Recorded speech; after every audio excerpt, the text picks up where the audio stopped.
Мен эми азыр элдин атынан сүйлөгүм келип атат. Эл өкүлү болгондон кийин мына 2 күндөн бери Кыргыз мамлекетинде элдин баары түмөн түйшүктүү ойдун төгөрөгүндө эл абдан кыжаалат болуп турат. Бул эмне болуп кетти деп. Ушунчалык саясат тездик менен өнүгүп атат. Саясий кырдаал, саясий абал кандай болгон учурда дагы адилеттикти тутсак, бирөөнүн артынан бычак сайып иш кылганды токтотсок, мамлекетте саясаттын эң чоң чордону саясат ушул жерде болот. Мен мына кече күндөн бери айтып атам, ушул жерде коллегалардын баарына. Ай, каглайындар, төрагабыз турат. Нары бери чуркап, артынан бычак урмай токтотолу. Парламентте төрага эч бөлүп жарган жок. Адилеттик үчүн айтып коеюн мен. Бардыгына тегиз мамиле кылды. Кана кимди бөлдү, кимди жарды чыгып айткыла. Келгиле, А деди мен Б дейли. Кимиңерди бөлүп жарды?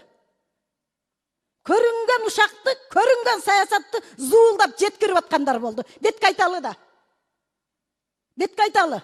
Эл бизди карап турат азыр. Ушу эки досту да уруштурган ушу ушакчылар болду. Президенттин жанындагы вице-премьер-министр кече чыгып алып айтып атат. Камчыбек Кыдыршаевичтин кылган ишин жөн эле жокко чыгарып атат. Камчыбек Кыдыршаевичтей болуп ошол вице-премьер элге иш кылсынчы. Соц тармактын бир маселесин түшүнбөй туруп, жөн эле блогер жүгүрүп чыгып, тиги чакырык жасап атат. Кимдир бирөө элди бөлүп жарып салгандай. Кана элдин бөлүп жарылганы? Эл бөлүнүп жарылган жок. Каглайын, кыргыз элинен айланайын. Эл бөлүнгөн жок. Элди бөлүп жарган, мо саясатты кылган ушул бийликтегилер болуп атат. Ошол вице-премьер элди бөлүп жарып атат. Чакырык жасап атат. Мен дайым адилеттикти айтам. Тарых үчүн айтып коелу. Бүгүн мүмкүн эл душманы көрөр, мүмкүн бизди адилеттик айтканыбыз үчүн бүгүн бир кодулоолорго каларбыз, чыдайбыз. Чоң саясатта жүрөбүзбү? Бул жерге парламентке чыдаганыңар келгиле. Кээ-бирлер жүрөт, комфорт зонадан чыкпай. Мамлекеттин майнасын алып атат. Ошонусуна курсан. Эл, кыргыз элинин шору, эгерде биздин саясат таза болбосо, элдин шору. Эки дос деп, мына эл эки дос деп эркелетип айтып коет. Жакшы маанисинде. Эки достун ынтымагындан бузгандар болду. Кана кимин Камчыбек Кыдыршаевичтей чегараны чечүүдө мен ошол вице-премьерлерге айтар элем. Кыйын экенсиң, социалдык маселени биринчи орунга коюп койбойсуңбу? Президентке күйөр экенсиң, элге күйөр экенсиң. Бүт проблема социалдык маселелерде жылган. Оюңузду аягына чыгарып алыңыз.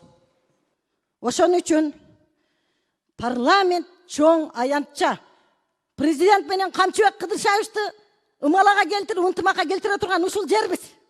Кегиле бир кайрылуу кылалы. Токтотолу. Эл бир атасынан айрылып калгандай абдан кыжаалат болуп чалып атышат. Токтотолу, эми ачуучундукты кимдир бирөө айтыш керек.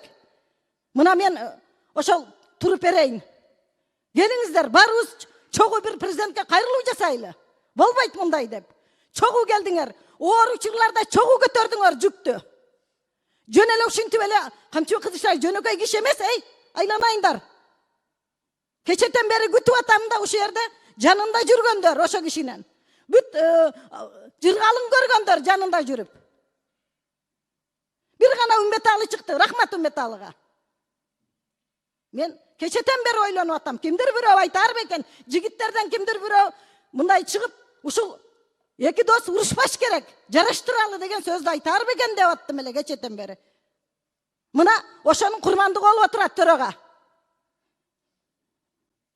Бул кишинин мен бир канча жолу эч кимди сатпаган, бир канча жолу күбө болгонмун.